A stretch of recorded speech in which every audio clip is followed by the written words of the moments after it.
हिमैट्यूरिया मतलब पेशाब में खून आना। इसके दो टाइप होते हैं। जैसे कोई पेशेंट पेशाब में गया, अचानक से उसको लाल पेशाब होती हुई दिख गई, तो वो हो गया विजिबल हिमैट्यूरिया या ग्रॉस हिमैट्यूरिया। दूसरी हिमैट्यूरिया होती है जो पेशेंट ऐसे ही रूटीन नॉर्मल यूरिन टेस्ट करने गया है, उसमें यूरिन में 5 to 10 आरबीसीज, जो यूरिन के टेस्ट में आरबीसी जैसे रेड ब्लड सेल्स दिख रहे हैं, तो ये हो गया माइक्रोस्कोपिक हिमैट्यूरिया जो सिर्फ माइक्रोस्कोप में दिख रहा है। तो ये दो प्रकार की हिमैट्यूरिया है, एक आंखों को दिखने वाला और आंखों को नहीं दिखने वाला, और दोनों को ही सीरियसली लेना चाहिए। बाय द टाइम किसी को पेशाब में खून आता है तो उसके कारण अनेक हो सकते हैं। पहला, जो 40 ईयर्स के ऊपर जो पेशेंट होते हैं उनमें पेशाब में खून आना इसके कारण अलग है, और जो 40 साल के नीचे के लोग हैं उनमें पेशाब में खून आना इसके कारण अलग है।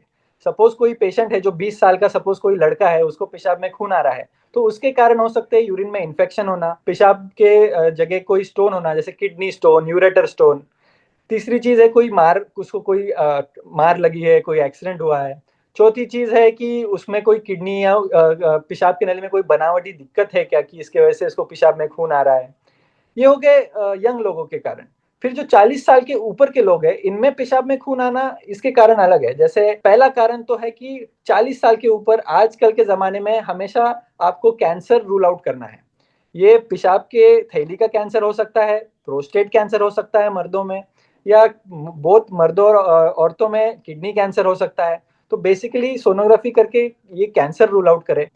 दूसरी चीज है इन्फेक्शन, फिर होता है स्टोन, और बुजुर्ग मर्दों में प्रोस्टेट के बढ़ने से, बीपीएच जिसे हम बोलते हैं प्रोस्टेटोमेगाली, उसके साइज बढ़ने से भी कभी कभी पेशाब में खून आ सकता है।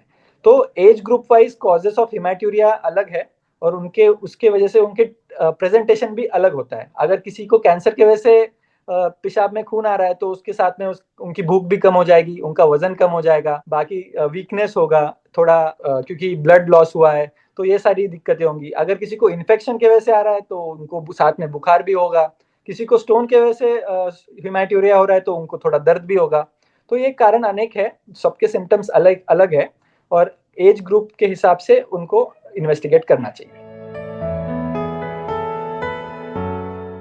तो जब भी हमारे पास पेशेंट आता है कि सर हमारे पेशाब में खून आया था, तो हमारा पहला सवाल होता है कि आपको बुखार आ रहा है क्या? ठीक है, बुखार आ रहा है तो इन्फेक्शन रह सकता है, तो हम यूरिन कल्चर भेजेंगे, हम सीबीसी ब्लड टेस्ट भेजेंगे जिसमें इन्फेक्शन बढ़ा हुआ आएगा, देखेंगे, उसका बुखार चेक करेंगे एक्चुअली बुखार आ रहा है कि नहीं आ रहा है।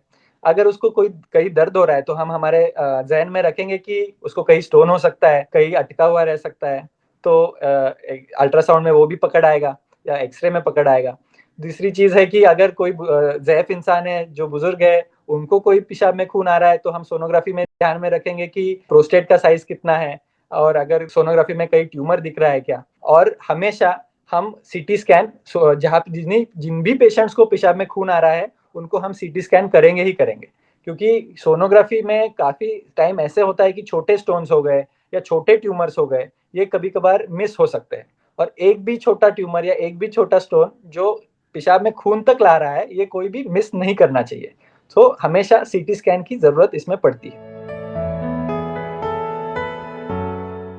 जब भी हमारे पास पेशेंट आते हैं जिनके वजह से, कैंसर के वजह से पेशाब में खून आ रहा है, तो हम पहले पेशेंट की उम्र देखते हैं। पेशेंट 60 साल और पेशेंट 90 साल, इसमें फर्क बहुत है। काफी टाइम पेशेंट इतनी हालत में नहीं रहते कि कोई वो ऑपरेशन सह पाए, तो पेशेंट की उम्र देखनी होती है, पेशेंट का फिटनेस देखना पड़ता है कि वो घर में चलते फिरते हैं कि नहीं, या सिर्फ बेड पे लेटे हुए हैं, ये भी देखना होता है। सिर्फ ट्यूमर दिख गया तो ऑपरेशन करो, ट्यूमर दिख गया तो इसका रेडिएशन दो, ऐसे डिसीजन कभी नहीं होता। हमेशा पेशेंट को मद्देनजर रखते हुए ही ये डिसीजन लिया जाता है। तो पेशेंट का एज हो गया, पेशेंट की फिटनेस हो गई। अगर फिर जब सीटी स्कैन करते हैं तो हम हमेशा सीटी स्कैन पेट का तो करते ही है, उसके अलावा ये भी हम डिटेक्ट करते हैं कि अगर कैंसर है तो इसको सिर्फ एक ही ऑर्गन में है, जैसे सिर्फ किडनी कैंसर है तो वो एक ही जगह है, या और शरीर में कहीं फैल गया है। जैसे किडनी कैंसर है वो लंग्स में फैल सकता है, या फिर जो प्रोस्टेट कैंसर है वो रीढ़ की हड्डियों में फैल सकता है। तो अगर ये फैला हुआ है कि एक ही जगह पे है, यूजुअली जब कैंसर एक जगह पे ही होता है, एक ही ऑर्गन में, और पेशेंट फिट है, तो उनको इनिशियली ऑपरेशन करके वो ऑपरेट करके एक ट्यूमर निकाला जाता है। फिर पेशेंट को फॉलोअप में रखा जाता है 3-3 महीने पे, सोनोग्राफी, सीटी स्कैन या फिर पेट स्कैन करके, जहाँ पे हम देखते हैं कि ट्यूमर वापस तो नहीं आ रहा, पेशेंट को कीमोथेरेपी की जरूरत है कि नहीं है, रेडियोथेरेपी की जरूरत है कि नहीं है। ये सारे डिसीजंस हर ऑर्गन के कैंसर के हिसाब से अलग होते हैं। अगर किडनी कैंसर है तो उसको सर्जरी और इम्यूनोथेरेपी दी जाती है जिसमें टैबलेट्स होते हैं।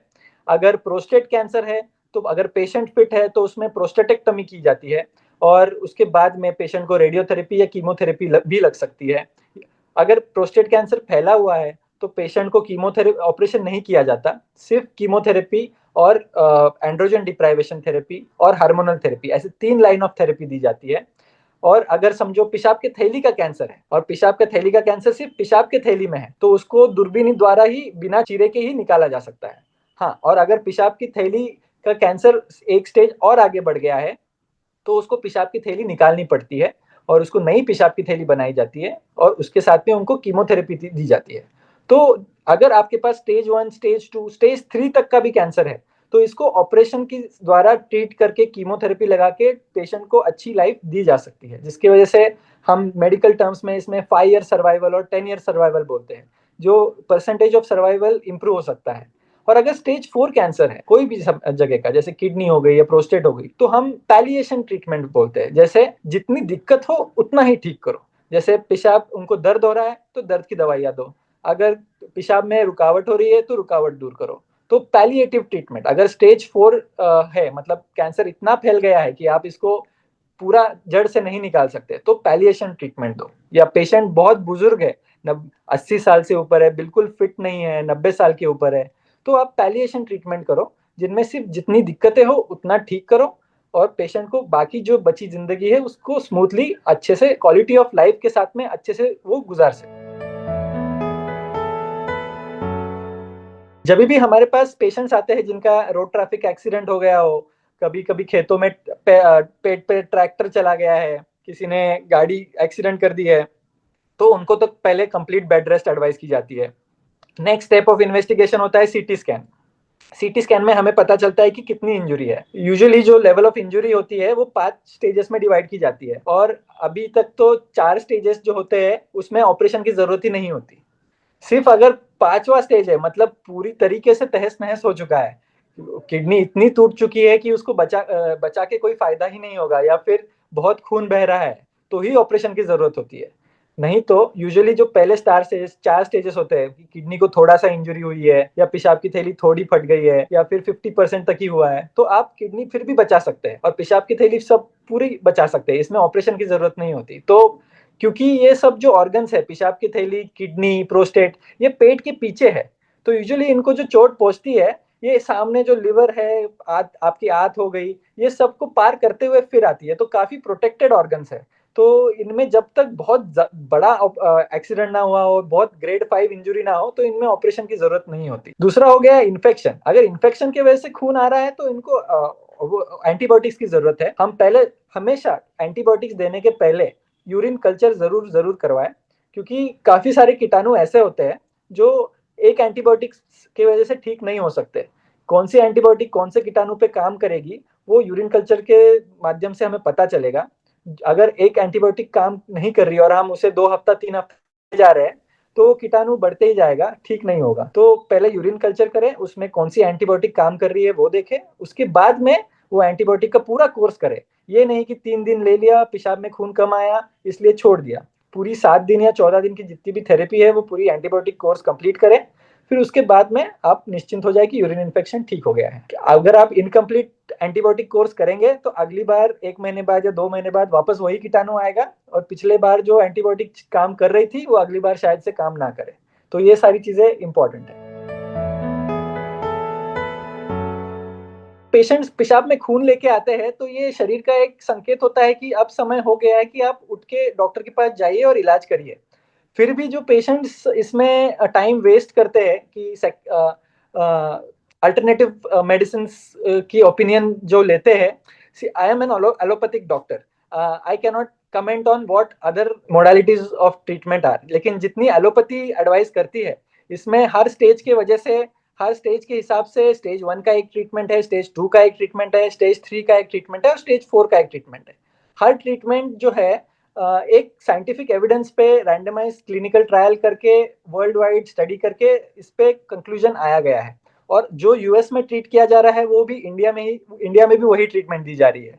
सो ये वर्ल्ड वाइड फॉलो कर जा रहा है। लोग यूजुअली जो टाइम वेस्ट करते हैं मल्टीपल ओपिनियंस लेने में और जो डर जाते हैं कि ये अगर होगा तो इसका इलाज ही नहीं है, ये सबसे मेन आज के सोसाइटी में दिक्कत है।